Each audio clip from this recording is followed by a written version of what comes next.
इतने दिनों से ब्लॉग नहीं आए, लोगों को लग रहा है आंदोलन करके मतलब हो गया मेरे को कुछ, या सिस्टम के नीचे दब चुका हूँ मैं। मेरे को भी आ रहे थे बहुत सारे मैसेजेस। आप मुझे एक बात बताओ, अब हमें 1 महीना हो गया, आपसे एक रिपोर्ट रेडी नहीं हो रही है डॉक्टर के खिलाफ, और जब बारी आई आंदोलनकारियों पे, हम जैसे आम आदमियों पे एफआईआर करने की, तो वो महज 2 घंटे में कर दिया आपने दाखिल। ठीक है, उस टाइम उस भीड़ को सेटिस्फाई करने के लिए इन्होंने क्या दिया कि थोड़ा टाइम दो हमें, 15 तारीख तक का, 15 तारीख तक का भी दे दिया, अभी भी कुछ नहीं हुआ। अब किसको दिखाना है? ये पेज तो बंद है। ये यूट्यूब है, अच्छा, ब्लॉग है अपना ही। Keep sporting. और बताओ, ठीक है आप? और मौसम बहुत खराब है, रेड अलर्ट जारी हो गया है, और ऐसा भी कहा गया है कि क्लाउड बर्स्ट होंगे मल्टीपल जगहों में, तो फ्लड का भी पूरा रिस्क बना हुआ है। Hey guys, this is Sanjay Chauhan. कैसे हो आप सब? Welcome back to another blog. दोस्तों, आज पूरे 5 दिन हो गए आंदोलन के बाद से, मैंने बहुत कम ब्लॉग्स बनाए, और बहुत सारे लोग सोच रहे हैं कि आंदोलन करने के बाद संजय के माइंड में कोई असर पड़ गया है ऐसा, और संजय कुछ टेंशन में आ गया है जिस वजह से वो ब्लॉग्स नहीं डाल रहा है। तो मेरे को ऐसे कमेंट कर रहे लोग कि भाई कोई बात नहीं, आप आराम करो, आंदोलन करना, प्रोटेस्ट करना इतना बड़ा वो कोई आसान बात नहीं है, सिस्टम के अगेंस्ट लड़ना आसान बात नहीं है, आपका ये थोड़ा ब्रेक लेना चीज़ों से, अपने कामों से, ये जायज़ है। तो भाई मैं आपको बता दूं, ऐसा कुछ भी नहीं है कि आंदोलन करके कुछ है, एनर्जी मेरे अंदर वैसी ही है, मैं 2-3 और प्रोटेस्ट भी कर सकता हूँ सच्चाई के लिए, अभी भी इतना है मेरे अंदर अभी दम। लेकिन क्या है कि मेरी लाइफ में चल रही थी चीज़ें ही कुछ और, ठीक है, तो वो वाली बात नहीं है कि आंदोलन करके कुछ है ना। तो अगर ऐसा ही होता कि 1-2 आंदोलन करके मैं थक जा रहा हूँ और फिर मैं ब्रेक ले रहा हूँ सिर्फ इन चीज़ों की वजह से, या सिस्टम ने मेरे को दबा दिया, ऐसा कुछ भी नहीं है बिल्कुल भी। हाँ, मेरी आईडीज़ वगैरह अभी तक नहीं आई है, क्योंकि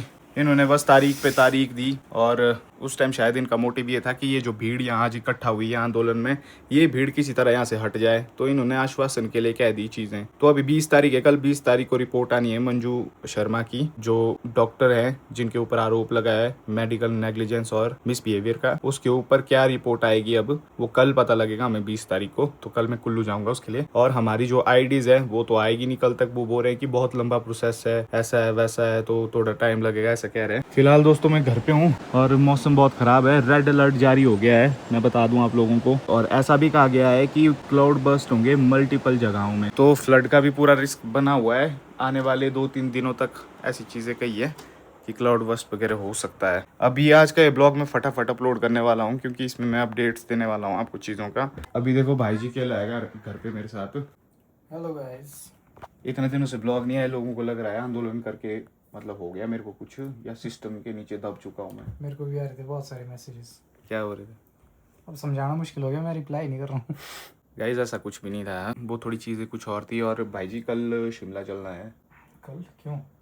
कल जाना 20 तारीख को कुल्लू ना, पहले आएगी वो मंजू शर्मा की केस वाली रिपोर्ट, फिर जाना है हमने डीआईजी शिमला के पास। उन्होंने हमारी रिपोर्ट की थी आईडीज़ की, तो अभी तक आईडीज़ आई नहीं। उन्होंने 3 दिन बोला था, 3 दिन में आएगी, फिर बोला हफ्ते में आएगी, अभी तो 20 दिन हो गए, तो अब कल जाना हमने। ठीक है।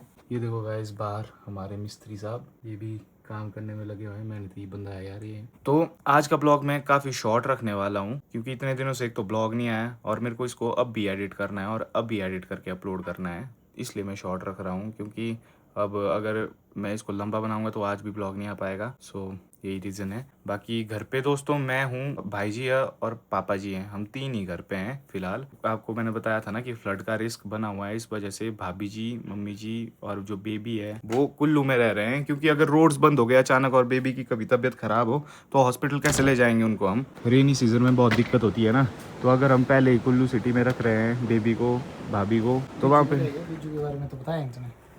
बिज्जू भाई थोड़ी हॉस्पिटल के लिए रह रहा है वहाँ, वो तो अपने काम के लिए रह रहा है अपने ना। काम से। हाँ, बिज्जू भाई भी वही हैं। बहुत ही जल्द कुछ देखने को मिलेगा आप लोगों को गाइस, कुछ बहुत ही अमेजिंग, बहुत ही अमेजिंग। और आप लोगों से, चलो छोड़ो बाद में बताएंगे आपको पूरी बात, अभी नहीं बता सकते हम। सस्पेंस चाहिए आप लोगों को। अभी तो भाई आप सरप्राइज हो जाओगे देख के कि ये क्या कर दिया इन लोगों ने। आजकल वो पापा जी ना मेरे रूम में हिला रहे, मेरे लिए खाना पानी सब कुछ। सुबह भी ब्रेकफास्ट भी मेरे रूम में छोड़ के आए, मतलब मैं था सोया, संजू खोल, मैंने बोला क्या हुआ? पूछा नहीं क्या हुआ आपको? मतलब कई दिनों से कर रहे हो ना ऐसा, जैसे रात को डिनर करने जाते ना, फिर करते फोन, खाना लाऊं मैं तेरे लिए तेरे रूम? मैंने बोला नहीं, मैं आता हूँ खुद ही ऊपर गर्म करके खा लूंगा बाद में।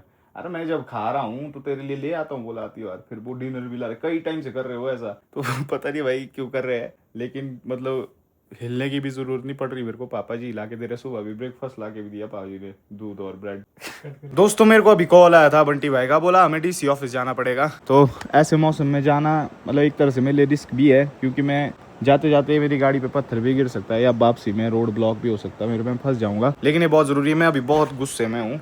बंटी भाई ने मेरे को बताया कि भाई जो हमारी डिमांड्स थी, जो हमारी मांगे हैं, वो बहुत स्लो चल रहा है, बोला सारा प्रोसेस, ठीक है।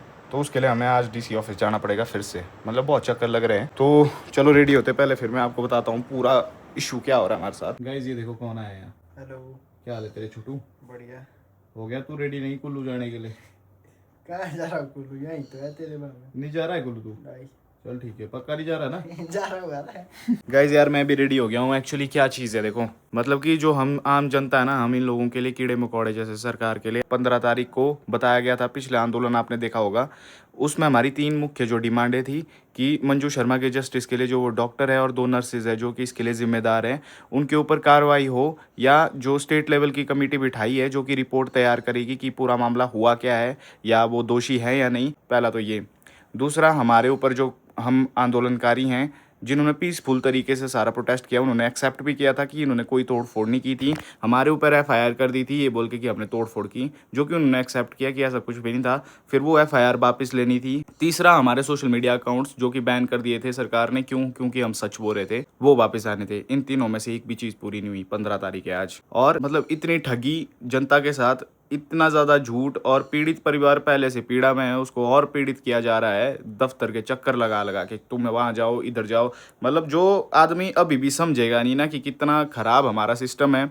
आम आदमी के लिए कानून बना है तो उसको उल्टा टॉर्चर करने के लिए बना है, उसके फेवर में नहीं बना है भाई। या तो कानून अंधा है, या तो इस कानून को चलाने वाले लोग अंधे हैं, दोनों में से एक चीज तो है। अब आप देखो, आज उन्होंने कहा कि 15 तारीख तक हम कर नहीं पाए। आप मुझे एक बात बताओ, अब हमें 1 महीना हो गया, आपसे एक रिपोर्ट रेडी नहीं हो रही है डॉक्टर के खिलाफ, और जब बारी आई आंदोलनकारियों पे, हम जैसे आम आदमियों पे एफआईआर करने की, तो वो महज 2 घंटे में कर दिया आपने दाखिल। लेकिन उन पे आपसे एफआईआर नहीं हो रही है, ना कोई एक्शन लिया जा रहा है। महीना हो गया, वो भी हजारों की लोग डिमांड कर रहे हैं, हजारों के, आपकी जनता, वही 1000 लोग जिन्होंने आप लोगों को वोट्स दे के गद्दी पे बिठाया, उन लोगों को आप प्रताड़ित कर रहे हो इस तरह से। ये कहाँ तक सही है? इतनी बार आपने टाइम मांगा, जितनी बार भी मांगा हमने उतनी बार दिया जनता ने। बोली वाली जनता की भी एक लिमिट है दोस्तों, वो तब तक टॉर्चर सहन करेंगे जब तक वो लिमिट टूट नहीं जाती है। अभी आप देखो, पिछला जो आंदोलन हुआ 6-7 हजार लोग आए थे, उसमें इतने अच्छे से वो आंदोलन हुआ। ये लोग कहते हैं ना कि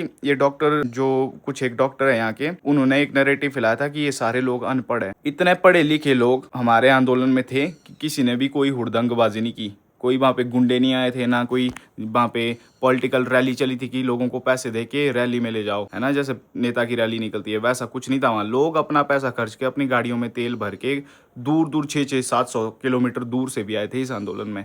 क्यों? क्योंकि उनको दिख रहा है क्या सही और गलत है, लेकिन आपको नहीं दिख रहा, आपने आंखें बंद करके रखी है, ठीक है। उस टाइम उस भीड़ को सेटिस्फाई करने के लिए इन्होंने क्या दिया कि थोड़ा टाइम दो हमें, 15 तारीख तक का। 15 तारीख तक का भी दे दिया, अभी भी कुछ नहीं हुआ। डीप डाउन मेरे को पता था सही होगा, लेकिन अब ये लोग खुद ही भड़का रहे हैं जनता को। ये सोच रहे हैं कि थोड़ा टाइम हो जाने दो, सारी चीजें खत्म हो जाए, फिर लोग भूल जाएंगे, फिर देखेंगे हमने क्या करना है। लेकिन भाई लोग भूलने वाले नहीं है, ये बात ये समझ नहीं रहे हैं जो। और दूसरी बात ये रही कि जैसे भी कोई भी कुछ भी बोल रहा है, अपनी आवाज उठा रहा है, मतलब पीसफुल और लॉफुल तरीके से ही, ये डिक्टेटरशिप चला रहे हैं और उसकी आवाज़ दबाने में लग गए हैं पूरी तरह से। जैसे कि कोई भी हो, जैसे मैं हूँ, मेरा सोशल मीडिया अकाउंट बैन कर दिया इन्होंने बिना रीज़न के। एक बंटी भाई है, उनका कर दिया बंद, और भी कई सारे हैं हिमाचल प्रदेश में। तो ये प्योर डिक्टेटरशिप है। अगर आप बोलने की आज़ादी छीनोगे अपनी जनता से, तो वो आपकी गद्दी छीन लेगी एक दिन। तो यही मैं कहना चाहता हूँ।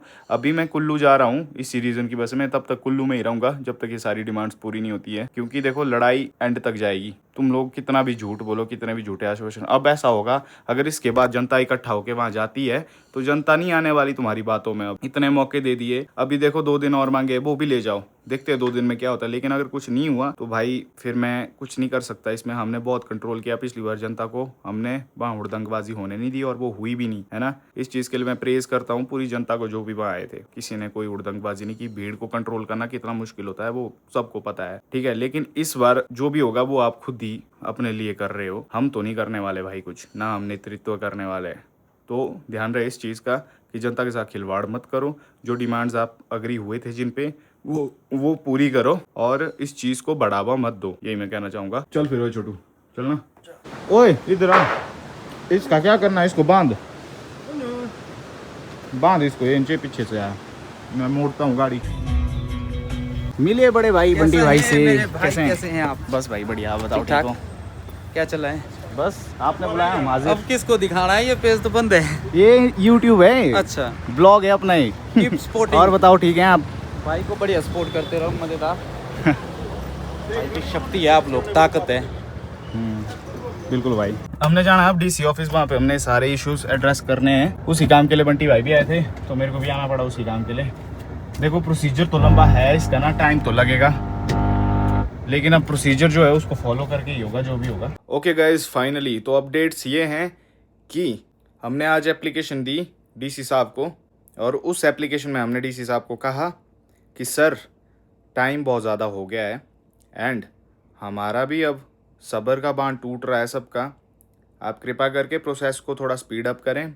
तो DC साहब ने आश्वासन दिया है। DC साहब की एक चीज़ है यार, मैंने उनको कहा भी वहाँ पे कि वो काम अच्छा करते हैं और फास्ट काम करते हैं वो तो अपने एंड से अच्छा ही कर रहे हैं, लेकिन आगे भी जो प्रोसीजर करना है वो कुछ और लोगों ने करना है, वो बहुत स्लो पड़ रहे हैं। तो DC साहब से हमने कहा कि थोड़ा आप प्लीज़ प्रेशराइज करें इन्हें, तो DC साहब कर रहे हैं वो काम। तो देखते हैं अभी क्या अपडेट होता है दोस्तों। बाकी अब से चैनल पे कंटिन्यू ब्लॉग्स आएंगे, तो चैनल पे नहीं हो तो चैनल को प्लीज़ डू सब्सक्राइब। मैं थोड़ा यार चला गया था किसी और जोन में, बहुत सारी और चीज़ें चली थी लाइफ में ना, तो तब करके ऐसे आंदोलन के करके या सिस्टम से डर के नहीं, बिल्कुल भी भाई ये चीज़ बिल्कुल भी मत सोचना। अगर ऐसा ही होता तो मैं घुसता ही नहीं पहले इस चीज़ में, अगर मैं इतना डरपोक होता। मैं अकेला शायद ऐसा यूट्यूबर हूँ हिमाचल का जो बिल्कुल भी नहीं डरता है इस चीज़ से, और मैं हेड ऑन भिड़ता हूँ जब भी भिड़ता हूँ। लेकिन चीज़ ये है कि अगर गलत हूँ मैं तब तो डरना पड़ेगा ना, लेकिन अगर सही हूँ मैं तब नहीं डरता मैं किससे। तो हाँ वो बात है, तो ऐसा कभी ना सोचें, और जब तक आप लोग मेरे साथ हो तब तक तो किससे ही डरूँ मैं, ज़रूरत ही नहीं किसी डरने की। तो चैनल में तो चैनल को प्लीज़ डू सब्सक्राइब, ब्लॉग को हाइप करना मत भूलना। मिलते हैं नेक्स्ट ब्लॉग में, till then take care, have a good night, bye.